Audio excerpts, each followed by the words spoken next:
Today, we will talk about the definition of competitors and competition, why we should study competition, and two examples of businesses and their competitors. We are the Group 2.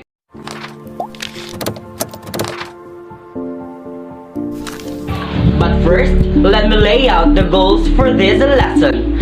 First, define competitors and competition. Second, elaborate on why we should study competition. And finally, enumerate the examples of businesses and their competitors.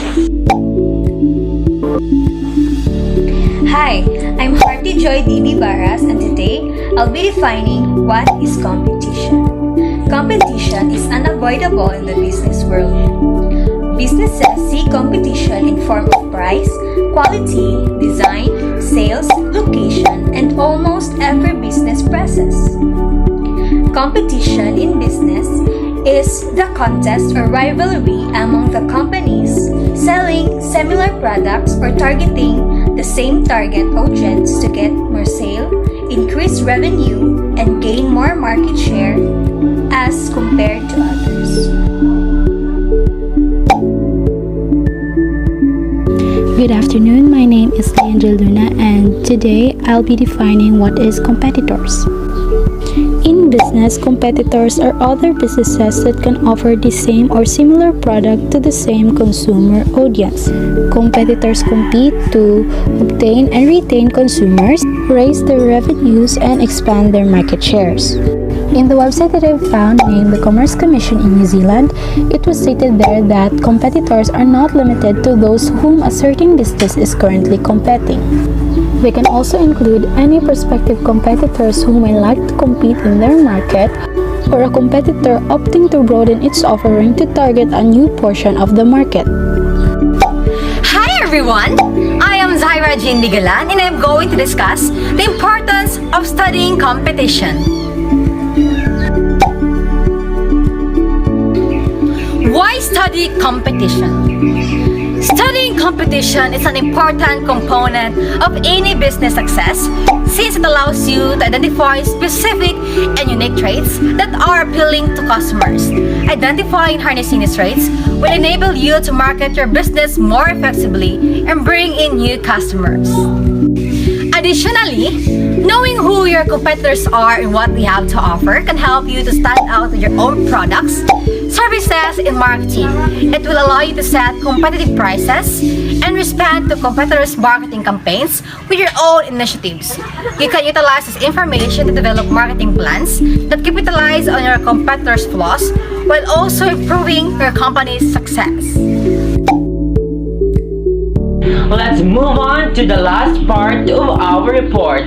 My name is Kenneth De La Cruz Tapil, and I will be going to discuss one of the examples of businesses and their competitors, and that is Jollibee versus McDonald's. But I will be discussing Jollibee only. What pops out in your mind when you are asked about fast food restaurants, Jollibee or McDonald's? Chances are, these two will be the first ones to come to mind, as these are the top two fast food joints in the Philippines. Jollibee and McDonald's are two of the most dominant players in the fast food industry in the country. Jollibee work hard to compete with McDonald's, from advertising to stores to service, and their work hard paid off. One advantage Jollibee had has offering hamburgers and other fast food with distinct Filipino flavor. For instance, Jolly Spaghetti has a sweet meat sauce with hot dog slices. Eventually, McDonald's took the cue from Jollibee and offered Mac Spaghetti and other similar products aimed at the Filipino market. They have served millions of people in thousands of different branches worldwide. But who has the better meals?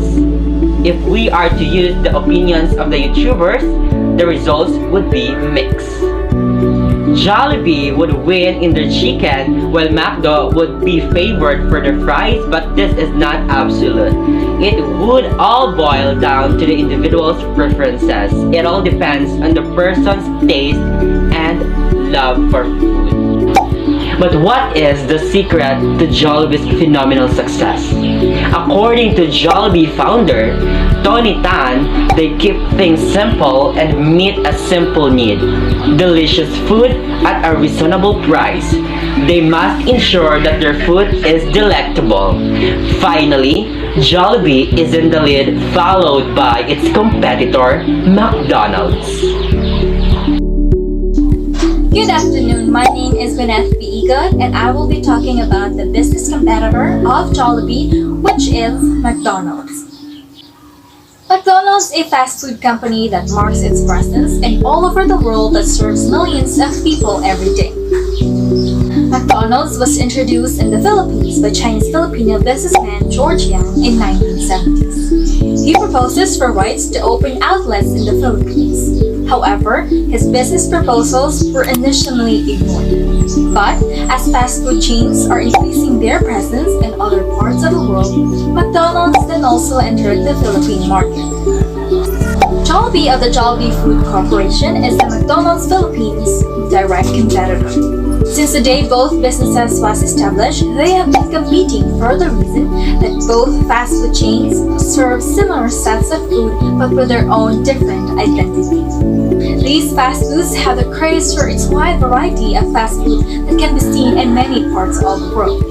As mentioned earlier, Jollibee is famous for its Chicken Joy, while McDonald's is famous for their Big Macs and fries. Both businesses offered items like hamburger, cheeseburger, fries, shake, nuggets, and beverages that fit well with all taste buds of any age. They kept improving all these years, be the addition of breakfast items such as the Happy Meal for McDonald's and Kiddie Meal for Jollibee. They also had sweet burger sticks, chicken sandwiches, and spaghetti with a sweet banana ketchup sauce and hot dog chunks. So, to summarize, as they both serve similar food that cater the Filipino palate, they are the top competitors in fast food business. The great technology rivalries that have emerged over the last 6 to 10 years has been the one between Apple and Samsung for the heart's mind of the smartphone, smartwatch, and earbud consumer. Apple started the smartphone revolution in 2007, but Samsung, using their version of Android, joined the smartphone race shortly after has made serious inroads into this lucrative mid to high-end field of handheld computers. Soon, after Apple introduced the Apple Watch and AirPods, Samsung doubled down on innovating around these devices too, and many now consider them as an equal competitor to Apple on all these above-mentioned products. Now, let's take a deep discussion for these two main rivals in smartphone business, Apple and Samsung. Hi, my name is Desiree Bukar Kaindoy. So, what is an iOS device? Apple is a famous multinational technology company in the world. It's in the business of different kinds of technologically advanced consumer electrical products. So why do people keep buying the iPhone? The simple but amazing marketing strategy of Apple. The iPhone remains the best-selling product of Apple by a significant margin. The iPad doesn't even come close. Every year, a new iPhone comes out and people rush to buy it every single time.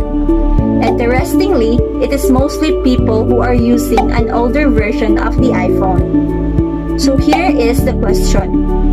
How is the iPhone a fast-selling product every year even though there is not much difference between the new versions? If you think in terms of how Apple makes their sale, you will never come to the real truth of the matter. You will only discover the truth when you think about the reason people buy. But first, these are the advantages and disadvantages of iPhone. So there are 5 advantages of an iPhone. Number 1, easy to use with simple interface even after version upgrade. Number 2, good camera system. Number 3, good chipset. Number 4, efficient battery use with less heat generation. Number 5, impeccable security makes phone free of malicious codes and viruses. So there are 6 disadvantages of an iPhone. Number 1, same icons with same look on home screen even after upgrades. Number 2, too simple and doesn't support computer work as in other OS. Number 4, limited device use as platform runs only on Apple devices. Number 5, doesn't provide NFC and radio is not inbuilt. And number 6, it is too expensive. But why do people buy iPhone? People can make all kinds of logical explanations to back up their decisions, but the majorities do buy the iPhone for social status.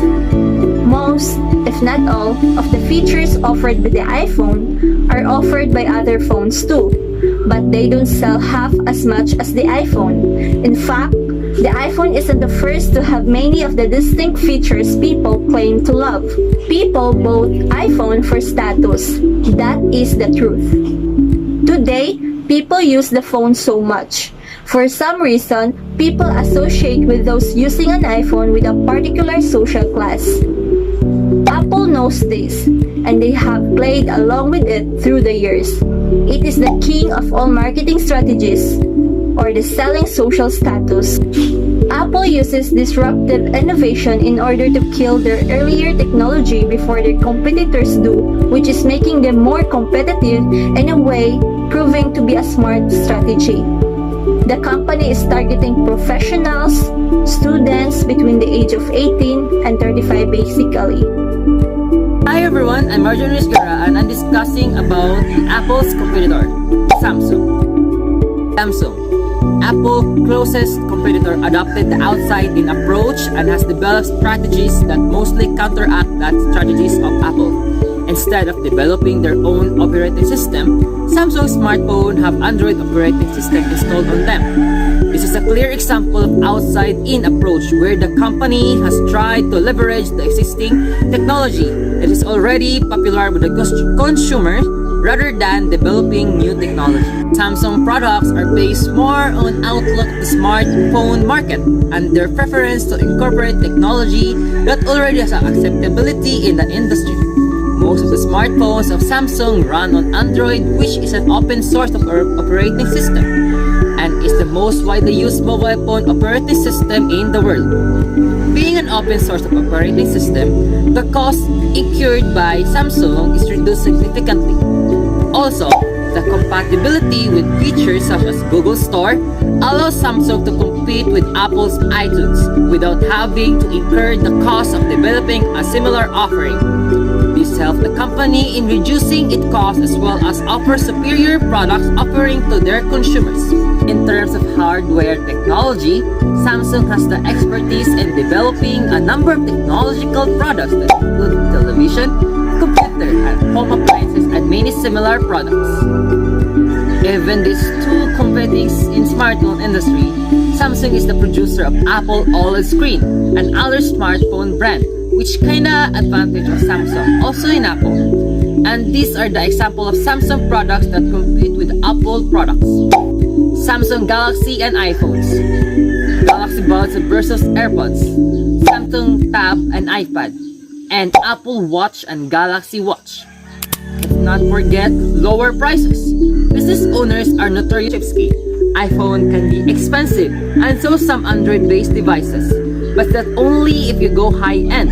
The cheapest iPhone around is about $350, but you and your sales staff can be easily equipped with great Android phones or tablets costing well south of $300. Some Samsung phones I've seen sell for as little $130.